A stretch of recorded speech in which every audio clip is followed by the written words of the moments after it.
Okay, you're good to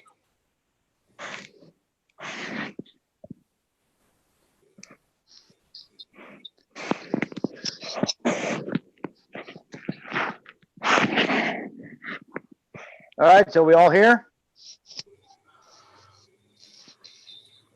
We'll need to take. Here.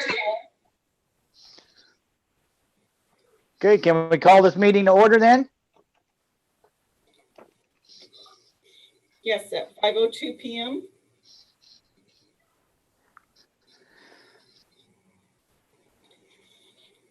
Do you want me to do roll call? Oh, please. Okay. Bill Clemens, Present. Kelly Lean, Present. Jeff Lambert, Here. Doug Case, Here. and Jenny Fuchs. I do not see in attendance yet. So, but we do have a quorum. We also have City Administrator Mike Rosatello and Finance Director Brian Carlton. All right, perfect. Well, since we have a quorum, let's call this meeting to order.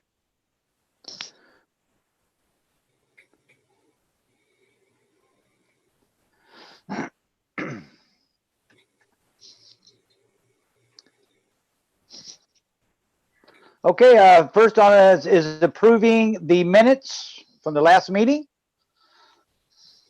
We have a motion to approve those minutes. So moved, Mr. Chairman. All in favor? Aye. Say aye. Aye. We need to have a second on the motion, please. Oh, yes, we do need a second. We need a second on the motion, please. Bill will second. Thank you. Bill second it. Okay, awesome.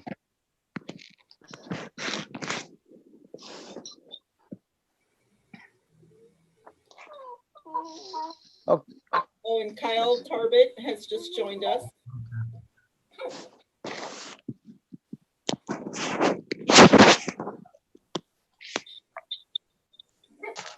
Welcome, Kyle. Thank you. Sorry for being just a little late.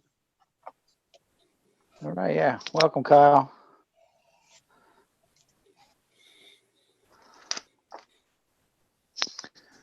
Okay, Got a motion and a second on the approval of the consent agenda.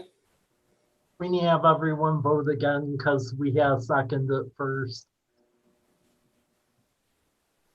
okay, so the motion was to approve the minutes and we had a second. All in favor? Aye. Believe the ayes have it. So motion carries to approve the minutes. Great. Okay, Looks like next we have discussion and protocol for virtual meetings. Everybody read that. See here. Does anybody have any questions on it? Well, I might later because it's my first time. So if I do. Yeah, I'll same ask. with me.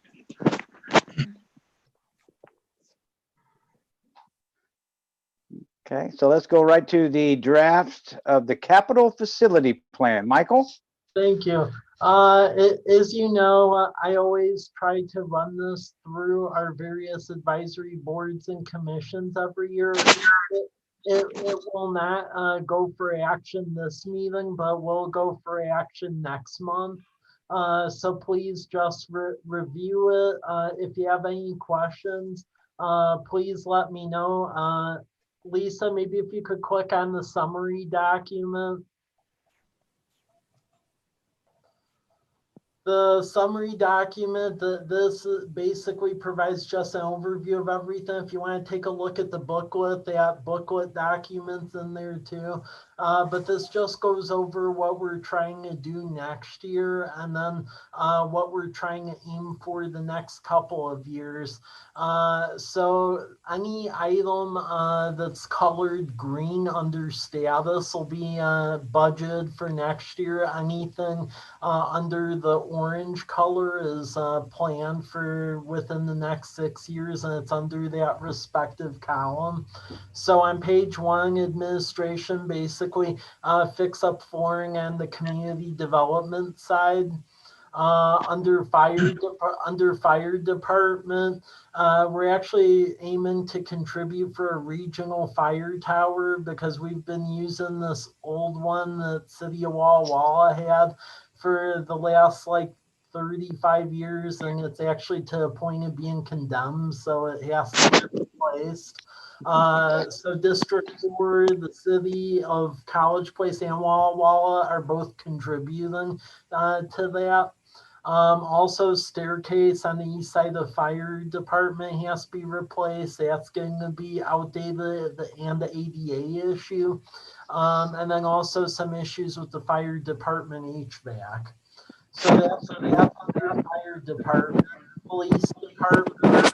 Luckily, we were able to punt fixing one of the chillers because the one on the north side of the building went out last year. Now the south side one's completely toast. So we need to replace that next year because we aren't going to be able to punt that for another year. So that's what's going on the Capitol side of police department. Park side, I'll get into this a little later on, but Lions Park is happening next year. I'll go into exactly what we have funded so far, but the good news is in addition to our match monies, it looks like we'll be getting 2 of the RCO grants from the state to deal with Lions Park. So it's an expensive project, but desperately needed. Also 12th Street Parklet. I have it in here because it may go a little bit into next year, but the goal is to get it done this year. We actually have a volunteer group from the Sherwood Trust leadership class that's taken this on as their class project. So there's a little triangle piece on 12th Street by Newgate the city obtained. And the goal is to make it into a nice parklet with greenery, a bench, trees, so forth. So that's on the park side. Stormwater side, we have 2 things. Every year, we need to retrofit outfalls in our stormwater utility. The goal this coming year is, since we're going to have Lions Park all ripped up, so we don't have to go in there and rip it up again. There's actually 5 outfalls that need to be replaced throughout Lions Park. So fix those while we have everything ripped up anyway. So that's about $100,000, about $20,000 an outfall. And then the other thing is right now we're in the engineering stage, but we are aiming to retrofit stormwater infrastructure at Destito and Earl Lane. That's off of Spagnuolo Court off of B Street. There was actually a stormwater pipe that somehow got crushed back there, so they're having all sorts of flooding issues. So dealing with that, so that's in the stormwater utility. Next, if we go to streets, what you'll see, several projects actually got delayed where it's going. Oh, hey, Jenny. Jenny just joined. So several projects got punted to next year because the state delayed them. So a lot of these aren't new. So one of them's 4 bikes. So that is putting the pedestrian lighting and the continuing the cycle track along 4th Street from Davis to College. That's funded by the state, the TIB board. Also Meadowbrook, we went to grind and overlay it, just like what you saw on Lamperti. We were supposed to do it this year, but we actually got told to hold off by the state because they ran out of money with the gas tax. So that's being punted to next year. Installation of stop signs at Whitman and Larch, that's actually going to be funded by the developer over at Villages of Fort Walla Walla. We're waiting for them to break ground, but that would turn Whitman and Larch into a 4-way stop. Other things, Safe Walk College Place, the sidewalk project over at Davis, Spade, and 12th. We have the final engineering done now. We're actually going to go out to bid on that shortly.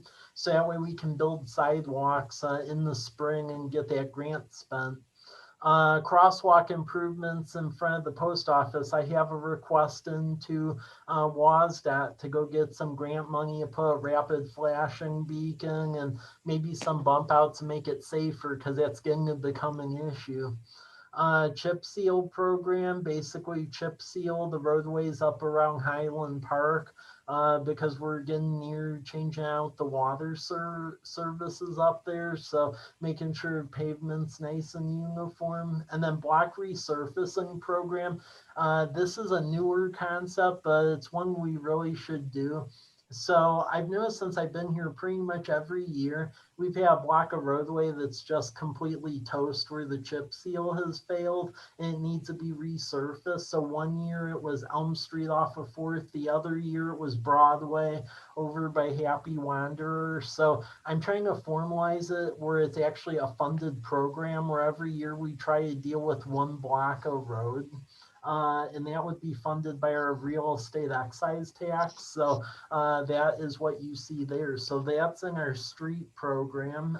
Next, if you go to wastewater, that's where there's sizable investment this upcoming year. So we actually have to get in the design phase of renovating our treatment plant because that's under a deadline to have the first phases of renovations done by the end of 2023. So we have to spend about $500,000 on the design for that. The big one's the Southwest Trunk Line and Lift Station. That's to deal with capacity issues south of 12th. And we got a lot of USDA funds for that, ecology funds, and then a port grant. That project is north of $7.5 million to replace the lift station that's undersized and then to have the trunk line done. Also, every year we do about 100,000 of sewer lining now. So that's where you basically put a glorified balloon pretty much of polyurethane in a wastewater pipe and then cook it. And then you have a new pipe inside a failed pipe. So it actually maintains it for a long time and don't have to lose much money digging a trench to replace it. So that's wastewater. And then to get into a water system, so I'm happy to report that well number 4, which is that Peppers Bridge well, believe it or not, is complete and operating. So that's actually off our books now, which I never thought I would see happen, but it's finally done. So now we're to the other well, which is well number 2, which will be known as well, and that's off of Whitman and Maple. So we're waiting to for them RH2 to design the well house. I would expect that would be done near end of this year, beginning of next year, and then pretty much repeat the same process that was just done over at Peppers Bridge. So we still have about 2.9 million remaining on that. And I would expect that that other well will be done by this time next year. Reason being is that the State Department of Health and Ecology put a new requirement on us where we had to do a whole nother report now in order to utilize the grant money. Then also replacing water mains over around the Sky and 12th area. That's slated for next year as well. So the grand total on all of the capital projects is a little bit north of 16.2 million across all departments. And then the 6-year total is around 79.9 million. So that is the various projects. You see a lot of them are funded by the grants, some by loans, some by utilities. If you look at that PowerPoint booklet I have attached, if you're curious about the specifics of project to project, yeah, the September rendition one, it has it all spelled out. So if anyone has questions, I'll take them, but otherwise please review it because it'll go for approval from this commission the next meeting.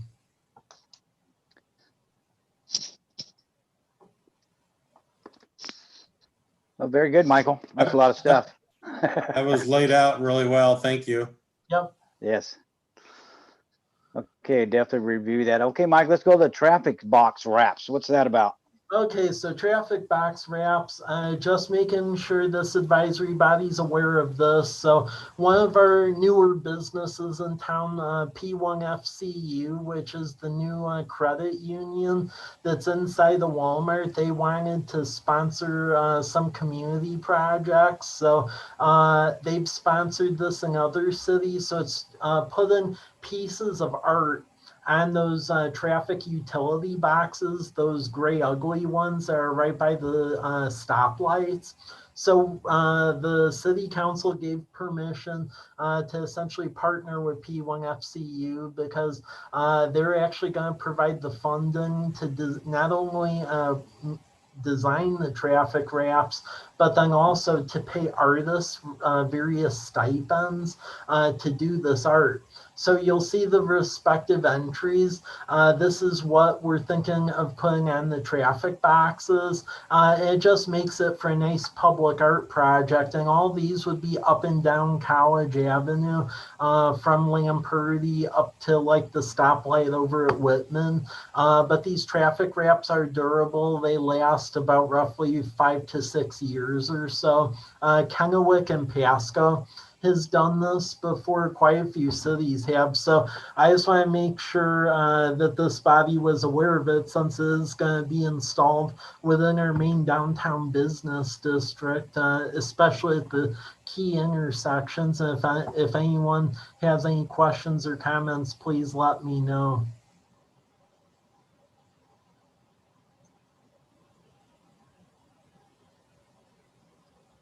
And yeah, Lisa's clicking on the various art pieces so you get a flavor of what will be on the traffic boxes. Council is set to approve the designations of the top 8 submittals with the alternate tomorrow night. Basically, artists will be given a month to do their final entries. And I would expect that the wraps will be done by the first quarter of 2021, so next year, and then installed at that juncture. Pretty cool. I like it. And all the artists are from the Walla Walla Valley, so that was one of the requirements that we put on it. The artists had to reside either within Columbia, Walla Walla, or northern Umatilla County.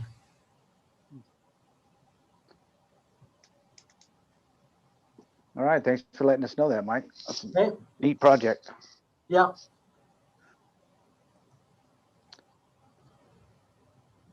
Okay. Okay, what you got next?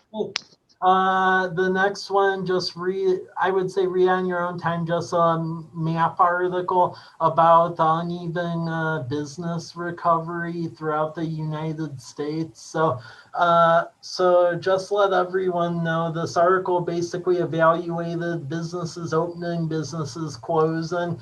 It's mixed news, I would say. So pretty much Washington isn't the worst as far as business closures or retooling, but we also aren't the best either. As far as the best goes, that's mainly areas around Nebraska, Kansas, areas like that. Areas that are higher than us is like Louisiana, where they've lost about 45% of their businesses. And then California, specifically around San Francisco, is at 49. Depending on where you're at, and you can click on the links in this article, but Seattle's at negative 28%. This side of the state tends to be in the teens. So I mean, we aren't the best, but we aren't the worst. So I thought it was an interesting article. So I just want to bring that to your attention, and that's all that is. Yeah, I read some of that. That's good info. Kind of sad, but good info. Yeah. Okay, if there's no questions, I'll go to the next item, and this is just bringing to your attention various projects we're doing. I also wanted to mention a new piece of information that came to my attention today. So As far as what's presented before you, this is the COVID grant. So we got an earlier grant of about $289,000, and we used that to do tables for restaurants, automate some of our processes so people could do city services online, and then also give out some business grants and then utility assistance. Well, a couple weeks ago, we received a letter from the state where they had extra COVID money that they furnished, that they had from the grant from the Fed. So we got about another $144,000. So I just want to make everyone aware of what my proposals are, which council is set to approve tomorrow night. So there's a text metadata app for city phones that we're giving, as far as heaters for businesses, and then tables and chairs. We are going to be getting additional ones for restaurants, and they'll be set at around $20,000. We're digital reader board. We're going to get one of these, believe it or not. College Place Public Works, like those mobile reader boards that you have for construction projects. We don't have a single one of those. We've always had like bum it off another agency, and as we're getting bigger with more projects, it's starting to become a problem. So get one of those. And then also to enable social distancing, we're actually giving one of the used classrooms from Walla Walla Public Schools, the mobile units, and we're going to move it out to the wastewater treatment plant. So that way we could have regional trainings, the social distance for the shooting range. Same with Public Works Yard. Also, for fire department, since we now have ambulance, we're getting an automated chest compression machine. Computers, Public Works Yard, they usually go to a lot of trainings in person. They've only had one computer over there. All the trainings have now moved to where they are off, they're online. So we have to get computers for them. And then also some camera equipment for police department, because we do those videos on YouTube. But up until now, we've actually been using the police chief's personal equipment because the city had no equipment. So that is what we are doing with it. And then we're also looking at doing a court diversion program as well, but not so much with a lot of this COVID money, but more so with savings from charging staff time against some of the state resources. So that is what we're looking at doing. But good news is that for businesses, we are going to be doing another order of tables and chairs, and then I also have John looking into, as part of that line item, getting a couple of heaters for businesses too, since likely we'll be stuck with outside dining for some time at the rate the state regulations are going. So that's what we're looking at doing here. The thing I want to let everyone know about that I just became aware of before this meeting is that Walla Walla County, they're actually allocating all of their CARES money to business grants, about $500,000. So with that, it can be applicants of 0 to 50 employees and located anywhere within the county. I'll send out a link to everyone and you can share it with businesses, but it's going to be a quick turnaround. So it's opening tomorrow and the window on it closes October 20th. Maximum grant award will be $10,000, but there is more business resources coming, and they'll be through the port. So that covers all of this COVID related expense. If anyone has any questions, please let me know. And Mike, let me just say that county grant too, if anyone has already applied, if a business is within the city of Walla Walla, or if they've already applied to the one from the port, which was money through the Department of Commerce for the state, they're still eligible to apply for this. And between the three agencies, there's a coordinating committee. And so if you received $2,500 through the port, you can still apply and get another 7,500 from the county for a total of 10,000. So if someone has already applied and they're not sure what to do, we're recommending people to just go ahead and apply, because there's a committee of us that will be reviewing all of those applications and making sure, that we're not missing any specific industries, or that we're not giving too much money to specific industries. We're trying to make sure that it's spread out. And again, with the eligibility requirements, it's a pretty low standard, because it's been so restrictive with other programs. And so this is meant to really help micro business, sole proprietors, anyone who operates without employees, like a smaller family-owned business. So people who have been told no over the last 6 months for various grants, loans, or programs, we're making sure that we can get them in under this grant. All right, Kyle, thanks. That's good info. Spread the word on that. Yeah. Okay, so this Curb Light City Flex Industrial Study, I just want to make you aware of this because it has a pretty significant economic nexus to it. We received an award of a $50,000 grant from the State Community Economic Revitalization Board. And what this grant will actually help pay for is a study to delineate essentially what specific needs would be around like flex industrial buildings here in town. Because since I've been here, we've had a number of inquiries of some light industrial businesses in town, but the problem is there's only one building, that building at Whitman and Evans, and that actually has a waiting list over where rack and maintenance sources. So what the study is going to do is look at essentially the demand and the supply, and then what a potential flex building may be. And then if that's something that the city should look at giving into, because there are state grants through CURB that'll pay for developing a building like this. And if you think about it, there is a building similar to this, except mainly dealing with like food. So Port of Columbia County, that's what Blue Mountain Station is. That provided some space for their food sector.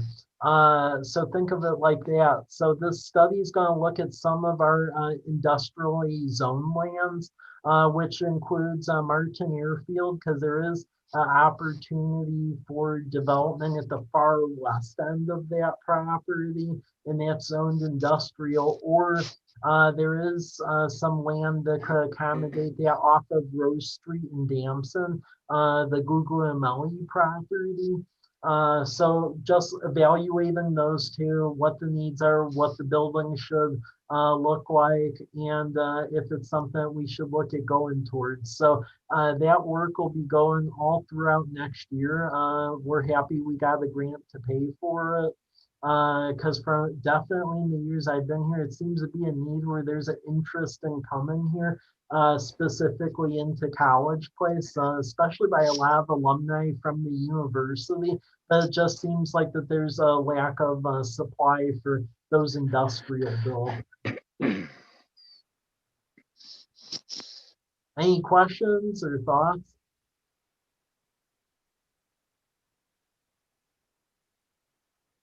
Okay.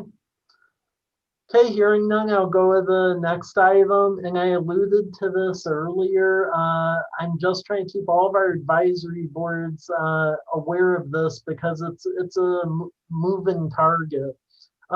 So I did the presentations for the respective grants, and what ended up happening, and with each of these, I believe if you go around page 3, you will see it. I presented 3 grants. One of them was to redo the softball field. That one, unfortunately, I don't think we're going to get because it was ranked at number 34. However, 2 of the grant applications that we presented over Zoom scored really well. So the LWCF one, which is what Lisa is showing you right now, that one was actually to separate the pond from the creek. And so that way it doesn't get the sediment issues. And then also to put the path around the perimeter of the park and put a fishing dock in. The exciting thing is that grant was scored at number 14 across the state of about 120 projects. Even in their worst year, that has always been within the realm of like their funding. So I believe we'll get this grant. They'll be for $500,000. If you go to the other grant application, page 3, the WWRP one, we're definitely getting that one because that one we scored number 7 out of about 130 projects. And what this one will pay for is the splash pad, new picnic shelter, new restroom because the current ones are pretty gross. And then a nature play areas, and that will have like a chime wall and all sorts of amenities for folks with disabilities. And yeah, it will just make it into a really nice park. So between those two grant applications, state funding wise, we're going to be looking at about $1 million coming in. So really where our funding gap is at the moment, when you look at everything, is it's around like $500,000 to $600,000, and a lot of that is having to do with that softball area because we put in a grant for $350,000 for that, and with what it scored, I don't think we'll get that. So for the remainder of the park, we're going to be looking at trying to go to Sherwood Trust, Blue Mountain Community Foundation, Exchange, Rotary, and a lot of them are aware of it. But now we're at the point of gap financing. But this looks more and more like it for sure is going to happen now, which is exciting. So we're going to get a contract out for final engineering very early next year, and then get ready to go on this. So with that, if there's any questions, please let me know. I don't have any questions, but I know that we're really excited to upgrade that park. A lot of us use it. Yeah, It's gonna be a great thing for College Place. So looking forward to that. great. Anyone else on that item? Okay. Okay, seeing no additional comments on that, we'll go upcoming community development block grants. So I want to make this body aware of 2 items. So as you're aware, in the past, the city has contributed money to that micro business assistance program, which Mercy Corps Northwest runs. And that essentially teaches new entrepreneurs how to start their business, and it has like a matched IDA account. Basically, for every $1 the entrepreneur invests, it's $6 in matching funds up to $4,000. And every year the city's always contributed anywhere from $7,200 to $15,000. So that way some of our residents could participate because it has a very good track record. Well, one of the things we did is we applied for the statewide CDBG program, and the exciting thing is we were awarded $120,000 to expand this program. So that's, if you figure that out for all of our investment, that's going to give the city of College Place residents an additional 12 seats into the program. So we'll be able to dramatically scale it up this upcoming year. So that's happening. And then another grant we got, because we're trying to avoid having to build a stormwater detention basin because those are really expensive, is when Robert was around, one of the things he was evaluating is that our groundwater in Central College Place is low. And he thought that potentially we could get stormwater and mitigate it through a series of dry wells, which would be a lot less expensive than a detention basin. Detention basins around $6 million. dry wells. If we did a series of them, we could probably do a bunch for 1 to 200,000. So we got a grant from CDBG for 30,000 to do a study to see if we can actually do this or not. So those are 2 programs that will be going underway shortly. But I just thought I'd let this body know about that. Any questions?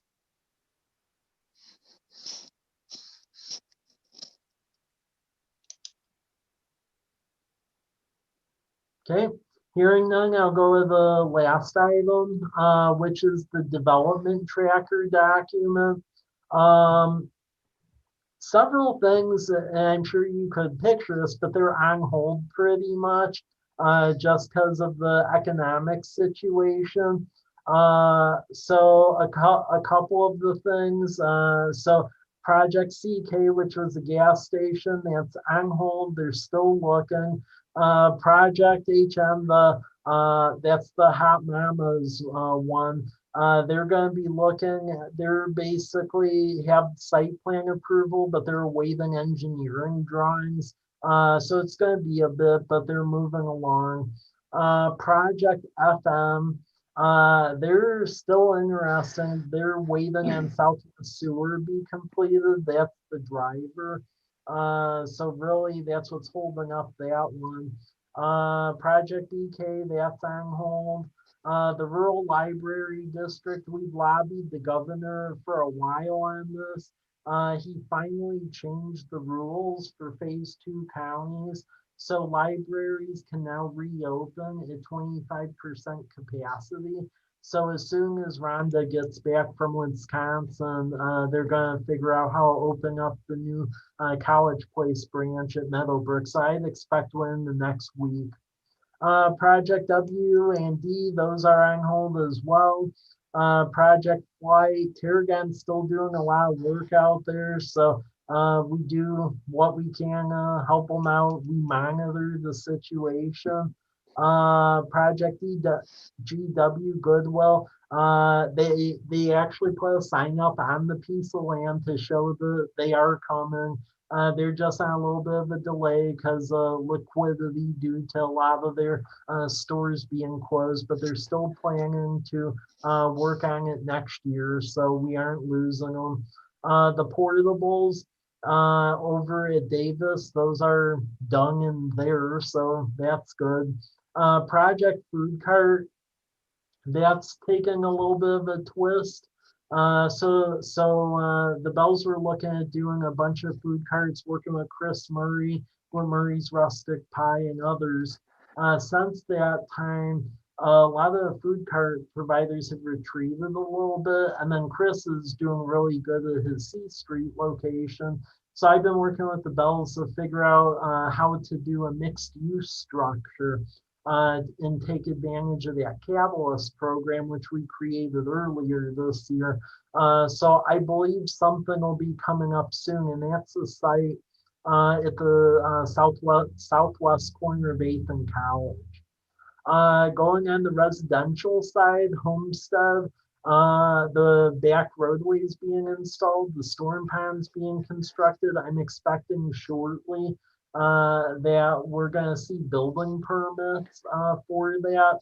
One of the things that we're doing, which I should mention, is we're encouraging a lot of these residential constructions to get permits underway shortly, because next year the state is doing like a change to like the energy code, which is like complex.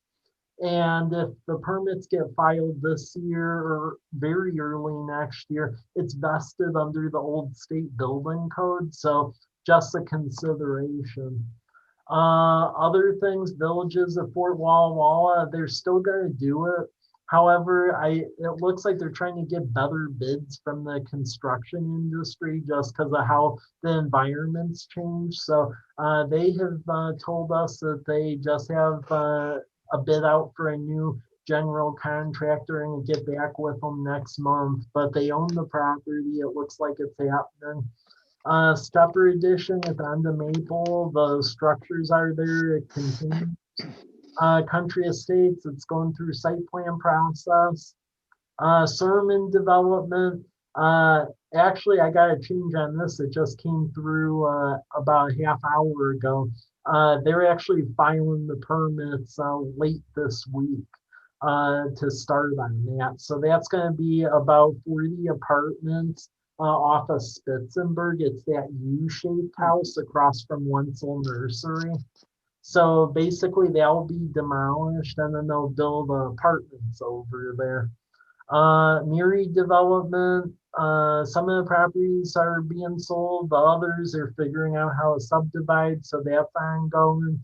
And then the Stone Creek development, working with them and figuring out how to short plat it.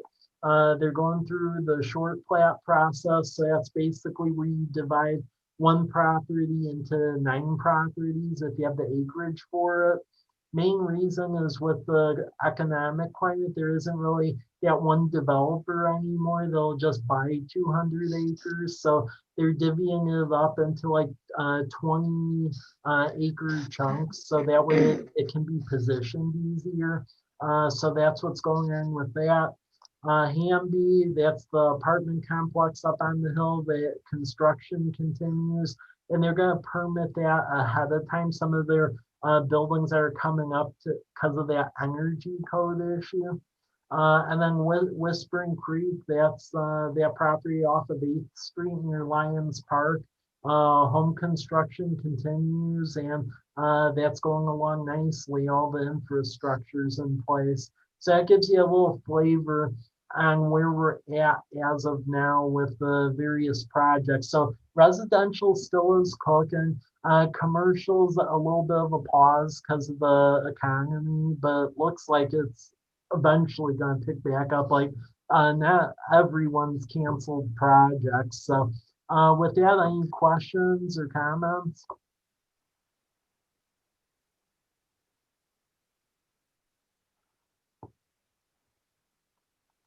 I'll just comment, it's a lot of stuff going on. Yeah. That's good stuff. And I'd just like to say, Mike, thanks for all them grants you've been getting. Wow. Good job, sir. Very nicely done. Well, thanks. And also thank you, Brian and his staff for making sure we can get all documents in so we get it accepted. So, Yeah. okay, well, with that, that's what I had for tonight. All right. Well, it sounds like we need to work on our capital facility plan for next meeting. Yep. Was there anything else I'm missing? Well, that's the main That's thing, that's the main thing. Also, mainly because it feels weird we're in October already, but we are. One thing I failed to mention is that the fall festival this year, I'm sure it's a given, but it's canceled because of all the COVID regulations. I mean, last year we had a ton of kids here, and there isn't really a way you can socially distance that easily and actually enforce it. So the city itself isn't going to have fall festival. I mean, if families and kids want to trick or treat, that we don't regulate that or do anything, so that's up to them. So fall festival is not going to happen. I'll say we're looking at figuring out how to do something for Winterfest. What? I don't really know, but we're gonna see about something. So stay tuned on that. Okay. All right. Very good. Has anybody got anything else?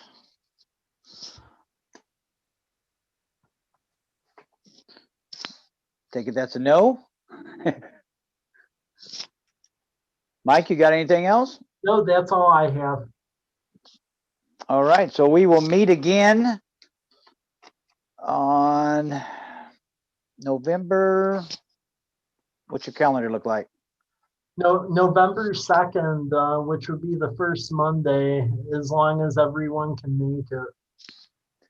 All right. Well, let's pencil in November 2nd. Sounds good to me. And if that's it for everybody, we can adjourn this meeting. We have a motion to adjourn, please. Let's get somebody to make a motion. So moved. So moved. Do we have a second? Second. All in favor? Aye. Aye. All right. Thank you, everybody. This meeting's adjourned. Michael, I can't thank you enough for all the good information. Keep up good work. We'll Thanks, see you guys next month. Thanks, everyone. thanks.